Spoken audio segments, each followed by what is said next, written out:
Welcome to Slothful Slumber, the podcast where we transform the vast knowledge of the internet into a gentle lullaby for your mind. I'm your host, Luna Dreamwell, and I'm here to guide you on a journey to tranquility through the soothing cadence of Wikipedia articles. Each episode will delve into the most wonderfully mundane and sleep-inducing topics, helping you drift off into a realm of serene dreams. So find your comfortable space, close your eyes, and let the dull hum of information carry you into a restful slumber. Now, let's embark on tonight's voyage of tranquil learning as we explore a topic so peacefully uneventful, it just might whisk you away to the land of dreams.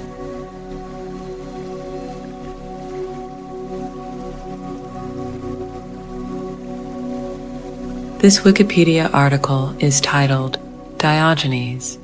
Diogenes, also known as Diogenes, the Cynic or Diogenes of Sinope, was a Greek philosopher and one of the founders of Cynicism. He was born in Sinope, an Ionian colony on the Black Sea coast of Anatolia, in 412 or 404 BC, and died at Corinth in 323 BC. Diogenes was a controversial figure. He was banished, or he fled, from Sinope over debasement of currency. He was the son of the mintmaster of Sinope, and there is some debate as to whether it was he, his father, or both who had debased the Sinopian currency. After his hasty departure from Sinope, he moved to Athens, where he proceeded to criticize many conventions of Athens of that day. There are many tales about him following Antisthenes and becoming his faithful hound. Diogenes was captured by pirates and sold into slavery, eventually settling in Corinth. There he passed his philosophy of cynicism to Crates, who taught it to Zeno of Citium, who fashioned it into the school of Stoicism, one of the most enduring schools of Greek philosophy. No authenticated writings of Diogenes survive, but there are some details of his life from anecdotes, Crea, especially from Diogenes Laertius's book Lives and Opinions of Eminent Philosophers and some other sources. Diogenes made a virtue of poverty. He begged for a living and often slept in a large ceramic jar or pithos in the marketplace. He used his simple lifestyle and behavior to criticize the social values and institutions of what he saw as a corrupt, confused society. He had a reputation for sleeping and eating wherever he chose in a highly non-traditional fashion, and took to toughening himself against nature. He declared himself a cosmopolitan and a citizen of the world rather than claiming allegiance to just one place. He modeled himself on the example of Heracles, believing that virtue was better revealed in action than in theory. He became notorious for his philosophical stunts, such as carrying a lamp during the day, claiming to be looking for a man, often rendered in English as looking for an honest man, as Diogenes viewed the people around him as dishonest and irrational. He criticized Plato, disputed his interpretation of Socrates, and sabotaged his lectures, sometimes distracting listeners by bringing food and eating during the discussions. Diogenes was also noted for having mocked Alexander the Great, both in public and to his face, when he visited Corinth in 336 BC. Life. Nothing is known about Diogenes' early life, except that his father, Hicesius, was a banker. It seems likely that Diogenes was also enrolled into the banking business, aiding his father. At some point, the exact date is unknown, Hicesius and Diogenes became involved in a scandal involving the adulteration or debasement of the currency, and Diogenes was exiled from the city and lost his citizenship and all his material possessions. This aspect of the story seems to be corroborated by archaeology. Large numbers of defaced coins, smashed with a large chisel stamp, have been discovered at Sinope, dating from the middle of the 4th century BC, and other coins of the time bear the name of Hicesius as the official who minted them.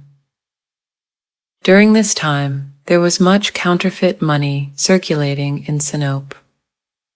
The coins were deliberately defaced in order to render them worthless as legal tender. Sinope was being disputed between pro-Persian and pro-Greek factions in the 4th century, and there may have been political rather than financial motives behind the act. Athens. According to one story, Diogenes went to the oracle at Delphi to ask for her advice and was told that he should deface the currency. Following the debacle in Sinope, Diogenes decided that the oracle meant that he should deface the political currency rather than actual coins. He traveled to Athens and made it his life's goal to challenge established customs and values. He argued that instead of being troubled about the true nature of evil, people merely rely on customary interpretations. Diogenes arrived in Athens with a slave named Maenes, who escaped from him shortly thereafter. With characteristic humor, Diogenes dismissed his ill fortune by saying, "If Maenes can live without Diogenes, why not Diogenes without Maenes?" Diogenes would mock such a relation of extreme dependency. He found the figure of a master who could do nothing for himself contemptibly helpless. He was attracted by the ascetic teaching of Antisthenes, a student of Socrates. When Diogenes asked Antisthenes to mentor him, Antisthenes ignored him and reportedly eventually beat him off with his staff. Diogenes responded, "Strike, for you will find no wood hard enough to keep me away from you, so long as I think you've something to say." Diogenes became Antisthenes' pupil, despite the brutality with which he was initially received. Whether the two ever really met is still uncertain, but he surpassed his master in both reputation and the austerity of his life. He considered his avoidance of earthly pleasures a contrast to and commentary on contemporary Athenian behaviors. This attitude was grounded in a disdain for what he regarded as the folly, pretense, vanity, self-deception, and artificiality of human conduct. The stories told of Diogenes illustrate the logical consistency of his character. He inured himself to the weather by living in a clay wine jar belonging to the temple of Cybele. He destroyed the single wooden bowl he possessed on seeing a peasant boy drink from the hollow of his hands. He then exclaimed, "Fool that I am, to have been carrying superfluous baggage all this time." It was contrary to Athenian customs to eat within the marketplace, and still he would eat there. For, as he explained when rebuked, it was during the time he was in the marketplace that he felt hungry. He used to stroll about in full daylight with a lamp. When asked what he was doing, he would answer, "I am looking for a man." Modern sources often say that Diogenes was looking for an honest man, but in ancient sources, he is simply looking for a man, anthropon zito. This has been interpreted to mean that, in his view, the unreasoning behavior of the people around him meant that they did not qualify as men. Diogenes looked for a man, but reputedly found nothing but rascals and scoundrels. Diogenes taught by living example. He tried to demonstrate that wisdom and happiness belong to the man who is independent of society, and that civilization is regressive. He scorned not only family and socio-political organization, but also property rights and reputation. He even rejected traditional ideas about human decency. In addition to eating in the marketplace, Diogenes is said to have urinated on some people who insulted him, defecated in the theater, masturbated in public, and pointed at people with his middle finger, which was considered insulting. Diogenes Laertius also relates that Diogenes would spit and fart in public. When asked about his eating in public, Diogenes said, "If taking breakfast is nothing out of place, then it is nothing out of place in the marketplace." On the indecency of his masturbating in public, he would say, "If only it were as easy to banish hunger by rubbing my belly." Diogenes had nothing but disdain for Plato and his abstract philosophy. Diogenes viewed Antisthenes as the true heir to Socrates, and shared his love of virtue and indifference to wealth, together with a disdain for general opinion. Diogenes shared Socrates' belief that he could function as doctor to men's souls and improve them morally, while at the same time holding contempt for their obtuseness. Plato once described Diogenes as a Socrates gone mad. According to Diogenes Laertius, when Plato gave the tongue-in-cheek definition of man as featherless bipeds, Diogenes plucked a chicken and brought it into Plato's academy, saying, "Here is Plato's man, outos estin o Platonos anthropos." And so the academy added, with broad flat nails, to the definition. Corinth. According to a story which seems to have originated with Menippus of Gadara, Diogenes was captured by pirates while on voyage to Aegina and sold as a slave in Crete to a Corinthian named Xeniades. Being asked his trade, he replied that he knew no trade but that of governing men, and that he wished to be sold to a man who needed a master. Xeniades liked his spirit and hired Diogenes to tutor his children. As tutor to Xeniades' 2 sons, it is said that he lived in Corinth for the rest of his life, which he devoted to preaching the doctrines of virtuous self-control. There are many stories about what actually happened to him after his time with Xeniades' 2 sons. There are stories stating he was set free after he became a cherished member of the household, while one says he was set free almost immediately, and still another states that he grew old and died at Xeniades' house in Corinth. He is even said to have lectured to large audiences at the Isthmian Games. Although most of the stories about his living in a jar are located in Athens, Lucian recounts a tale where he lived in a jar near the gymnasium in Corinth. It was in Corinth that a meeting between Alexander the Great and Diogenes is supposed to have taken place. These stories may be apocryphal. The accounts of Plutarch and Diogenes Laertius recount that they exchanged only a few words. While Diogenes was relaxing in the morning sunlight, Alexander, thrilled to meet the famous philosopher, asked if there was any favor he might do for him. Diogenes replied, "Yes, stand out of my sunlight." Alexander then declared, "If I were not Alexander, then I should wish to be Diogenes."